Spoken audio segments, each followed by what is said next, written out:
जी। हाँ। तो घनचक्कर जी, यानी कि हमारी ये व्यवस्था जो है ना रिकॉर्ड हो रही है और ये क्राइम फ्री भारत पे अपलोड भी होगी। मैं आपसे ठीक, प्रार्थना करूंगा कि आप जो भी कहें वो जिम्मेवारी से बात करें। बिल्कुल ठीक। हाँ। ऐसा है जी, मैं भी एक भ्रष्टाचार निरोधक अर्थनीति का मैंने खोज किया है। अच्छा, इसमें खोज की कोई जरूरत है क्या? दुनिया मालूम है कि सब भ्रष्टाचारी है चारों तरफ। ये जो बड़े बड़े प्रोजेक्ट आते हैं, जानते हैं बड़े क्यों होते हैं ये? कि नहीं, यदि 100 करोड़ का प्रोजेक्ट होगा और 20% घूस मिलेगी तो 20 करोड़ रुपए मिलेंगे। और 10,000 करोड़ का प्रोजेक्ट होगा तो 20% घूस मिलेगी तो 2,000 करोड़ मिलेंगे। अब समझ में आ रहा है कि बड़े बड़े प्रोजेक्ट, ये स्मार्ट सिटीज क्यों आ रहे हैं? देखो जी, ये मेरे को खूब समझ में आ रहा है, लेकिन मैंने समाधान के लिए कुछ अन्वेषण किया है। समाधान का बड़ा आसान अन्वेषण है कि हम्म। पेपर करेंसी को खत्म कर दो। बाकी जो है हाँ, ना, करेंसी ट्रैक हो जाएगी। साला किसी की औकात नहीं है कि जो भ्रष्टाचार कर ले।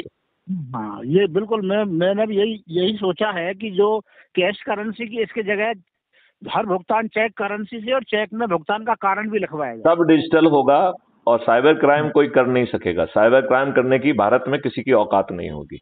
और उसके बाद में क्या है सर, ये ब्याजबंदी है ना, ब्याजबंदी हाँ। और भूमि व्यापार बंदी, ये भी नहीं, अनिवार्य है। लेकिन देखिए, मैं एक चीज ये बता दूं, पहले साइबर क्राइम का समझ लीजिए। अभी जो है हाँ। ना, हर कोई साइबर क्राइम के डर से जी रहा है। जानते क्यों जी रहा है? हम्म। क्योंकि हमारे कानून घटिया है और हमारी हम्म। पुलिस घटिया है। उसमें वो क्षमता ही नहीं है। आपको मालूम है, जो आप साइबर क्राइम करने के लिए एसएमएस भेजते हैं, दैट इज अटेम्प्टेड क्राइम। जो आप ओटीपी और उसके लिए जो मूर्ख बनाने के लिए जो फोन करते हैं, दैट इज अटेम्प्टेड क्राइम। इस पे ऑफेंस रजिस्टर होना चाहिए। है आपकी पुलिस की औकात? देखो, आप पुलिस में रहे तो आपको पुलिस से आप बेहतर समझते हैं, जानते हैं। मुझे मालूम है कि नहीं है औकात, यही तो मैं कह रहा हूँ। मैंने मैं। तो जो अर्थव्यवस्था जो जिसका किया ना अर्थनीति पर जी। सर्च, जी। वो मैंने पाया है कि भ्रष्टाचार खत्म करना है तो कैश करेंसी की जगह चेक करेंसी अपनाइए। और चेक यदि चेक क्या गरीबी डिजिटल भी को, चलेगा ना? डिजिटल चेक, चेक कहाँ कहाँ चलेगी? चेक की क्या जरूरत है? जब फोन से आपके जो है ना, फोन पे से पेमेंट हो रहा है, सब कुछ हो रहा है, तो क्या जरूरत है? मैं तो बड़ा अच्छा महसूस करता हूँ। कुछ लोग कहते हैं कि साहब वो आदिवासी फलाना ये वो। किसी को, छोटे व्यक्ति को कोई प्रॉब्लम नहीं है। मुझे बहुत अच्छा देखिए लगा। अभी मैं उसमें एक शाजापुर में एक मंदिर में गया था। उसके बाहर उसमें मैंने, सुनो तो सही उसके, अरे घनचक्कर जी सुनिए जरा। हाँ, मैं उस मंदिर के बाहर निकला, बाहर जा रहा था, बल्कि अंदर जा रहा था, तो मैं बड़ा सरप्राइज हुआ। वो फूल वूल मालाएं बेचने वाले सब क्यूआर कोड रखे हुए थे। हाँ, हाँ, मैंने हाँ। मैंने बड़ी तारीफ की। तो जो ये लोग कहते हैं ना कि सर कनेक्टिविटी नहीं है, ये नहीं है, वो नहीं है, ये दुष्ट जो है अपने नंबर 2 की कमाई को छिपाने के लिए डरते हैं। हाँ, हाँ। और आज की सरकार ये कभी नहीं करेगी, क्योंकि सबसे ज्यादा नंबर 2 का धन इन्हीं के पास है। तो ये कैसे कर हाँ, देंगे? नहीं करेंगे। तो लेकिन ये समझ लीजिए, 2025 में इस भारत से नोट गायब हो जाएंगे। There will be no paper currency. आपको मालूम है देखिए, पेपर करेंसी कितनी महंगी होती है? और चिदम्बरम ने तो जो है ना, फर्जी पेपर करेंसी बनवा दी। आपको ये मालूम है कि नहीं?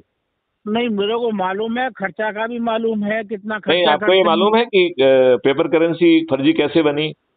2011 से 2014 के बीच में बहुत करेंसी पकड़ी गई। राइट, पुलिस ने पकड़ी, बहुत सारे केसेस हुए हैं। हाँ जी, हाँ और जी। वो इसलिए पकड़े गए क्योंकि वो 1,000 का नोट 500 का बिक रहा था और 500 का नोट 200 का बिक रहा था। तो पुलिस ने इसी वजह पे उसको काउंटरफिट करेंसी मान के उसको सीज किया। हाँ, और हाँ, हाँ, एक भी व्यक्ति को सजा नहीं हुई। क्यों? क्योंकि उसे असली करेंसी पाया गया। बिल्कुल। तो वो असली करेंसी ही थी, बस। असली currency printed in Pakistan. Courtesy हाँ, कटसी चिदम्बरम। हाँ, हाँ, हाँ। आपको मालूम है कैसे हुआ वो रैकेट? अब वो मेरे पास इतना सोर्स तो इनकम नहीं है, मैं तो जो आप जैसा। मैं आपको बता देता हूँ मुफ्त की जानकारी, क्योंकि ये रिकॉर्ड पे जा रही है, तो इसको मुफ्त की जानकारी को देना बहुत जरूरी है, क्योंकि हाँ, उसे रिकॉर्ड पे लाना। देखिए, ऐसा है, इटली की एक फर्म जिसने अपना हेडक्वार्टर लंदन में खोला था, राइट। अच्छा। उसने कहा कि साहब ये पेपर करेंसी और ये पेपर थ्रेड वगैरह ये हमारी प्रोपराइटरी आइटम है। और हम्म। मैं इंडिया के अलावा किसी को नहीं दूंगा, इसलिए मुझसे लिया जाए। राइट। बाला ठीक। बाला में, अब इटली का नाम से आपको कुछ कुछ थोड़ा आइडिया लग रहा होगा, ठीक है ना? हाँ, तो हाँ, हालांकि उसका हेडक्वार्टर लंदन में था, इटली में नहीं हाँ, था, ठीक है ना? तो हाँ, हाँ, उससे डील हो गई। डील होके जो है, पेपर करेंसी और वो सब जो है ना, होने पौने मतलब महंगे दामों पे ले लिया गया, सब कुछ हो गया है, कोई चेक नहीं किया गया। उसकी जो है ना इंटेलेक्चुअल प्रॉपर्टी आइटम है, ये भी चेक नहीं किया गया, राइट। हाँ हाँ उस दुष्ट ने जो है, उस दुष्ट फर्म ने हाँ। यही पेपर और करेंसी जो है ना पाकिस्तान को अवेलेबल करा दी।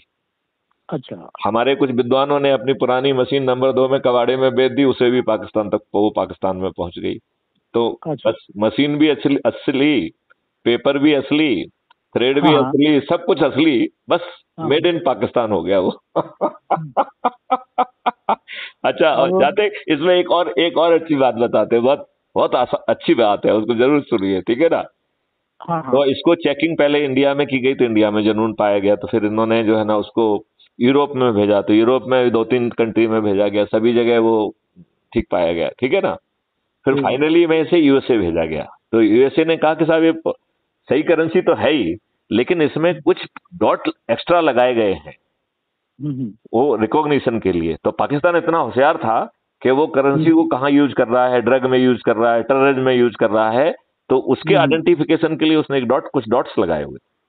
अच्छा। तो बताओ, वो ओरिजिनल से ज्यादा होशियार थे कि नहीं थे, जिससे उन्हें मालूम पड़ जाए कि ड्रग की करेंसी कौन सी है, टेररिस्ट की करेंसी कौन सी है? हाँ और हाँ। उस समय पाकिस्तान ने जितनी उनकी औकात है उससे 3 गुना ज्यादा पेपर लिए हैं। ये सब रिकॉर्ड पे है चीजें। अब ये आपको नहीं लगता है कि ये चीज पब्लिक डोमेन में आना चाहिए था? यदि भाजपा में हिम्मत थी तो नहीं, भाजपा को हिम्मत में थी तो भाजपा को ये बात ऑन रिकॉर्ड कहना चाहिए था। हाँ हाँ हाँ। चिदम्बरम की पूरी संपत्ति जब्त होना चाहिए थी। बिल्कुल। मतलब ये हम डिफरेंस कब लाएंगे, ये बताइए ना। 1990 में कश्मीर में जो दंगे हुए और फारूक अब्दुल्ला को जो है माननीय नरेंद्र मोदी जी अपने घर में लंच देते हैं। हाँ हाँ हाँ। आपको नहीं लगता है कि जिसने इस तरह इतनी भयावह बातें की हैं, वो सत्ता में दोबारा आना तो दूर की खेली होना चाहिए, उसे जेल में सड़ना चाहिए? बिल्कुल सही बात कह रहे नहीं हो तो आप, लेकिन नहीं तो ये नेता जो है इस देश को बेचेंगे, कुछ भी उल्टा सीधा करेंगे, और जो है ना ये इनके इम्यून बने रहेंगे। क्यों इम्यून बने हुए हैं? हाँ जिसने हाँ। भी जहां गड़बड़ी की है, यदि वो मर गया है तो उसकी भर्त्सना की जाए, और यदि जिंदा है तो जेल में डाला जाए। सही बात है।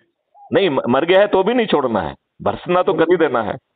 बिल्कुल सही बात। उसका व्हाइट पेपर ग्लांस जो है ना, वो एक व्हाइट पेपर जारी होना चाहिए, ऑथेंटिक रिपोर्ट। ये कौन सा तरीका है कि आप जो है ना सोशल मीडिया पे दाएं बाएं कर रहे हो? आप गवर्नमेंट हैं, उसका ऑथेंटिक रिकॉर्ड लीजिए और एक जो है व्हाइट पेपर जारी करिए, और जो लोग गड़बड़ी किए हैं उनको जेल भेजिए। इनको जिसमें लाभ है जब तो ये काम करेंगे। नहीं तो फिर क्या फर्क है? कोई फर्क नहीं है। फिर तो कोई फर्क मेरा ही नहीं रह गया भाई। आगे वो हमारे इंटरव्यू वाले। मेरा विनती ये है कि चलिए, तो इनको घनचक्कर जी, आपको मैं दोबारा फोन लगा के बात करूंगा। ये वार्तालाप यहाँ में हमें विराम देना पड़ेगा, अच्छा है ना। तो हम आपको फोन लगा के बात करेंगे, ठीक है? ठीक है। चलिए, नमस्कार। नमस्कार।